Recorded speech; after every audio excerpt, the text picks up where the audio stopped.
सास संगत जी, प्यार से कहिएगा धन निरंकार। सास संगत जी, आप जी के पावन चरणों में दास का कोटि कोटि नमन है। यूं प्यार भरा धन निरंकार। सास संगत जी, आप जी का प्यार दास को मिल रहा है, दास बहुत खुश है।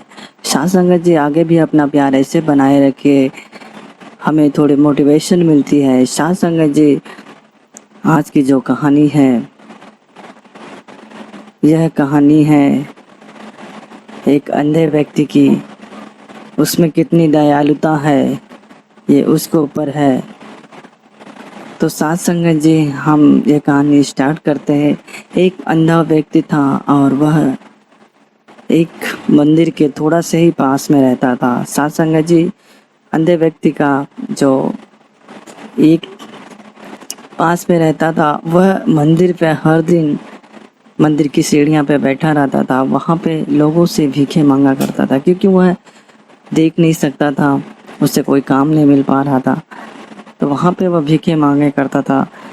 मंदिर में भगवान की अर्चनाएं होती थी, तो वहाँ पे वो करते रहता था। सत्संग जी, जब कोई उसे भीख देता तो भी वह उसे आशीर्वाद देता था। अगर वह कोई उसे भीख नहीं देता तो भी वो उसको सबको आशीर्वाद ही देता था कि आप हमेशा खुश रहिएगा। हर रोज भगवान को प्रणाम करता और जब शाम होती तो घर चला जाता था। चाहे उसे भीख मिलती या नहीं मिलती, वह निराश नहीं होता था। जैसे ही वह घर के सामने पहुंचता था, एक वहां पे छोटा सा बच्चा, जो उसे पता नहीं कहाँ से घूमते हुए उसको मिल गया था। तो जब वो घर पहुंचता था तो उसे एक जो बच्चा था, वह 11 साल का लगभग बच्चा था, मिल गया जाता था। उसकी उम्र 11 साल हो चुकी थी, क्योंकि जब वह मिला था उसको 7 साल पहले ही मिला था। किसी जगह से जब वो कहीं जा रहा था तो उस रास्ते में मिला था। तो साथ संगत जो अंधा व्यक्ति था, उससे अपने बच्चे से बहुत ही प्रेम था कि उसे बिना बिना उसे खाना खिलाए, बिना उसे सब चीज़ किए वह कुछ अलग काम नहीं करता था, कुछ अपना पानी भी नहीं पीता था। साथ संगत जी, बच्चा भी उस व्यक्ति से उतना ही प्रेम करता था जितना कि वह अंधा व्यक्ति ने उस बच्चे को करता था। साथ संगत जी, जो वह व्यक्ति अंधा था, वो हर दिन जो कमाई हुई अपनी अमानत थी, वह अमानत एक छोटे से मटके में रखा करता था। एक मटके में कपड़े में बांध के रखा करता था। साथ संगत जी, कि यह ऐसा करता था कि ताकि कोई उसे देख के चोरी ना कर ले। अपने बच्चे के भविष्य के लिए, जो उसने उसे बच्चा मिला था, उसके भविष्य के लिए वह पैसा जमा करते रहता था। यह बात जो उसको बच्चा था, उसके आजू बाजू वाले में रहने वाले जो व्यक्ति थे, उन्हें भी नहीं पता था कि यह जो बच्चा था ये कहाँ से आया है। किसी को यह पता नहीं था कि यह बच्चा जो था वो कहाँ से आया। यहाँ तक कि जो अंधा व्यक्ति था, उससे भी यह बात पता नहीं थी। तो साथ संगत जी, उसी शहर में थोड़ी दूर में एक सेठ जी रहा करते थे। सेठ जी बहुत धनवान थे। संगत जी इतना धनवान थे कि उनके दर पे भिखारी भीख मांगा करते थे, लोगों चंदा मांगा करते थे, और जो चाहे अपनी संपत्ति वहाँ पे जमा कर सकती थी, अपनी अमानत जो थी वहाँ पे जमा कराते थे, और जब चाहे तब ले जाया करते थे। तो साथ संगत जी, यह बात जब अंधे व्यक्ति ने सुना तो उसे लगा कि क्यों नहीं मैं अपनी अमानत इन सेठ जी के पास रख दूं।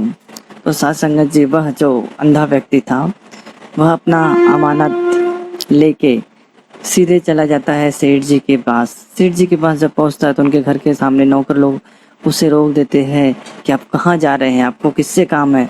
तो साथ संगत जी, जो वह अंधा व्यक्ति था, उसने कहा कि मुझे सेठ जी से मिलना है, क्या आप उन्हें बता सकते हैं कि मैं उन्हें मिलने आया हूँ। तो एक नौकर जाता है, सेठ जी से बात करता है कि सेठ जी, कोई अंधा व्यक्ति है आपसे मिलना चाहता है। तो सेठ जी बोले, जाओ उन्हें भेज दो। तो वह व्यक्ति जो नौकर था, जाके उस अंधे व्यक्ति से कहता है कि जाओ, आपको सेठ जी बुलाए हैं। तो जब वहां पर पहुंचता है अंधा व्यक्ति, तो सेठ जी को कहता है कि सेठ जी, ये मेरी जो अमानत है, ये जो मेरी छोटी सी गठरी में मेरी अमानत है, क्या आप अपने पास रख सकते हैं। तो सेठ जी कहने लगे कि हाँ रख सकता हूँ।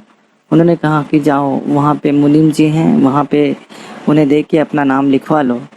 तो सत्संग जी वह जो अंधा व्यक्ति था वह मुनीम के पास जाता है, वहाँ पे वो जो पैसे की छोटी सी गठरी रहती है वो दे देता है उनका कि आप इसे रख लीजिए। तो मुनीम जी वहाँ पे उसका नाम, जो अंधे व्यक्ति का नाम था, वह नोट कर देते हैं कि इस व्यक्ति ने मुझे यह पैसा दिया है। तो अंधा व्यक्ति जब ये सब प्रोसेस हो जाता है तो वहाँ से घर पे चलता है, घर पे आता है। कुछ दिन बीतते हैं, कुछ दिन, साल 2 साल बीत जाते हैं। तो सत्संग जी एक दिन अचानक उनका जो बच्चा था उससे थोड़ा सा बुखार आता है। तो सत्संग जी वह जो अंधा व्यक्ति था उस बच्चे को दवा कराता है, जो उससे आयुर्वेदिक दवाएं रहती हैं वो करता है, जो घर में दवा लोग करते थे वो करता था। तभी भी उसका बुखार था जो उतर नहीं रहा था, बच्चा परेशान था। तो तभी वो अचानक से उस अंधे व्यक्ति को याद आया कि अरे मैंने तो कुछ पैसा सेठ जी के पास रखा है। अंधे व्यक्ति को जो उसका बुखार नहीं उतर रहा था बच्चे का, तो उसने सोचा कि क्यों ना मैं इसे बड़े डॉक्टर को दिखाऊं जहाँ पे इस बच्चे का इलाज हो सके। तो वह गया सेठ जी के पास। तो फिर नौकर ने उन्हें रोक लिया कि आप कहाँ जा रहे हैं। तो अंधे व्यक्ति ने कहा कि सेठ जी के पास मैंने कुछ अमानत रखी है वो लेनी है। तो एक नौकर जाके सेठ जी से कहता है, तो सेठ जी बोलते ठीक है भेज दो उसे। तो अंधा व्यक्ति अंदर जाता है कि सेठ जी मेरी जमा पूंजी जो मैंने आपको रखी है आपके पास, क्या प्लीज़ दे दीजिए। तो सेठ जी बोलते हैं कौन सी पूंजी, क्या तुमने मुझे दिया है, कौन सा पैसा, कब दिया है तुम, मैं तुम्हें पहचानता भी नहीं। यह बात सुनता है अंधा व्यक्ति तो बहुत उदास हो जाता है। वह बहुत याद दिलाने की कोशिश करता है सेठ जी को कि सेठ जी मैंने आपको पैसे की जो छोटी सी गठरी थी मैं आपको दिया था, प्लीज़ मुझे वापस कर दीजिए, मुझे बहुत ज़रूरत है, मेरा बच्चा बीमार है जिसका इलाज के लिए बहुत ज़रूरत है, मुझे उसका इलाज करवाना है, प्लीज़ आप दे दीजिए। सत्संग जी जो सेठ जी थे वह बहुत विनती के बाद फिर बोले जाओ अच्छा मुनीम से जाके पूछ लो, तुम्हारा अगर कुछ रहेगा तो मुनीम जी आपको दे देंगे। तो सेठ जी वहाँ पे आगे चले जाते हैं, फिर से जो अंधा व्यक्ति रहता है मुनीम के पास जाता है। तो मुनीम भी वही खाता चेक करता है जिसमें उसने नाम लिखा था। तो अंधा व्यक्ति सोचता है कि सेठ जी अगर झूठ बोल रहे होंगे तो उनका खाता है जो वही खाता है, मुनीम जी तो सही बोलेंगे। लेकिन मुनीम जी ने जब चेक किया तो वो भी बोला कि नहीं आपका कोई पैसा यहाँ पे कोई आपका अमानत नहीं है जो आपने हमारे पास जमा की है। यह बात सुन के अंधा व्यक्ति एकदम निराश हो गया, उसकी होप खो चुकी थी, उसकी आशाएं डूब रही थी। अंधा व्यक्ति बहुत विनती किया कि दे दीजिए मुझे, मेरे बच्चे का इलाज करना है। नहीं सुने, उनके जो नौकर थे धक्के मार के अंधे व्यक्ति को बाहर निकाल देते हैं। अंधा व्यक्ति फिर वहाँ से आता है घर पे, देखता है कि बच्चे का बुखार और बढ़ रहा है, उतरने का नाम नहीं ले रहा है। सत्संग जी अब अंधा व्यक्ति सोचता है कि चलो अच्छा मेरी अमानत तो सेठ जी नहीं दे रहे हैं, क्यों ना मैं उनसे कुछ अमानत ले लूँ जो बाद में मैंने चुकता करके बाद में मैं उन्हें वापस रिटर्न दे दूँगा, अभी जाके ले लेता हूँ उधार के रूप में। तो सत्संग जी अंधा व्यक्ति उस बालक को, उस जो बच्चा था 11 साल का, उसे गोद में लेके सीधे सेठ जी के पास पहुँचता है।